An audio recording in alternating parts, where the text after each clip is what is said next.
আসসালামু আলাইকুম ওরহমতুল্লাহি ওবরাকাত। আমরা যে মাদ্রাসাটিতে উপস্থিত হয়েছি এটির সংক্ষিপ্ত নাম মেখল মাদ্রাসা। এর পূর্ণাঙ্গ নাম আল জামিয়াতুল ইসলামিয়া হামিউস-সুন্নাহ মেখল।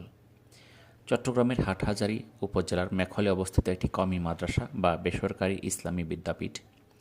বাংলাদেশের রক্ষণশীল কওমি মাদ্রাসা হিসেবে এই শিক্ষা প্রতিষ্ঠানটি পরিচিতি লাভ করেছে, যা মাদ্রাসা সুফা ও দারুল উলুম দেওবন্দের মূলনীতিকে ভিত্তি করে পরিচালিত হয়। 1931 খ্রিস্টাব্দে মুফতি ফয়জুল্লাহ কর্তৃক এই প্রাচীন শিক্ষা প্রতিষ্ঠানটি প্রতিষ্ঠিত হয়েছিল। বাংলাদেশের চট্টগ্রাম থেকে 23 কিলোমিটার উত্তরে এবং হাটহাজারী সদর থেকে 4 কিলোমিটার পূর্বে মেখল ইউনিয়নের পূর্ব মেখল গ্রামে এই শিক্ষা প্রতিষ্ঠানটি অবস্থিত।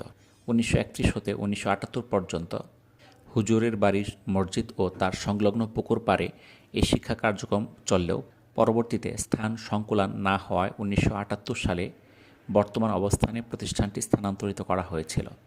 তৎকালীন সময়ে মুফতি আজম ফয়জুল্লাহ হাটহাজারী মাদ্রাসায় অধ্যাপনায় নিযুক্ত ছিলেন। সমাজ সংস্কারে তিনি দিন কাটাতেন। একসময় তিনি হাটহাজারী মাদ্রাসায় অধ্যাপনা ছেড়ে নিজ বাড়ি মেখলে চলে আসেন এবং সেখানে পড়াতে শুরু করেন। শিক্ষার্থী বেড়ে যাওয়ার কারণে মুফতি আজম মুরব্বীদের সাথে পরামর্শ করে 1931 সালে গাছতলায় আনুষ্ঠানিকভাবে মাদ্রাসার ভিত্তি স্থাপন করেন। নাম দেন হামিউস-সুন্নাহ মাদ্রাসা, যার অর্থ সুন্নতের জীবনদাতা। শুরুর দিকে মুফতি আজম একাই শিক্ষকতা করতেন। পরবর্তীতে মাদ্রাসা সোফার ইতিহাসকে সামনে রেখে একদল ত্যাগী ও উদ্যমী ওলামায়ে কেরাম নিজে উদ্যোগী হয়ে বিনা বেতনে পড়ানোর আগ্রহ প্রকাশ করেন।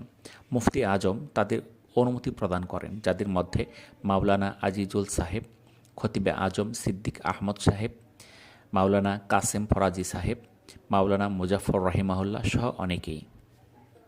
মাদ্রাসাটি বর্তমানে নতুন নতুন ভবনে পরিচালিত হয়। মাদ্রাসা সোফা ও দারুল উলুম দেওবন্দের উসুলে হাস্তে গানা পালিত হয় পরিপূর্ণভাবে। এখানে শিক্ষকগণের নির্দিষ্ট কোনো বেতন নেই। শিক্ষক ছাত্রদের কোনো বোর্ডিংয়ের ব্যবস্থা নেই। সবাই নিজ খরচে রান্না অথবা জায়গির থেকে পড়ে। বিদাত ও কুসংস্কারের বিরুদ্ধে ছাত্রদের আমল ও ইলমের লাইনের সাপ্তাহিক, মাসিক ও বাৎসরিক বয়ান ও প্রতি সোমবার সুন্নাত বিদাত সহ যাবতীয় কুসংস্কার ও ছাত্রদের ইলমি আমলি যোগ্যতা বৃদ্ধির লক্ষ্যে বিশেষ বয়ানের ব্যবস্থা থাকে। প্রত্যেক মাসে 24 ঘন্টা দাওয়াতে তাবলীগের জন্য বের হওয়া ও মাদ্রাসায় 5 কাজের সাথে জুড়ে থাকতে হয়। প্রচলিত রাজনৈতিক কর্মকাণ্ড এখানে সম্পূর্ণ নিষিদ্ধ। সবাইকে ধন্যবাদ। আসসালামু আলাইকুম ওয়া রাহমাতুল্লাহি ওয়া বারাকাতুহু।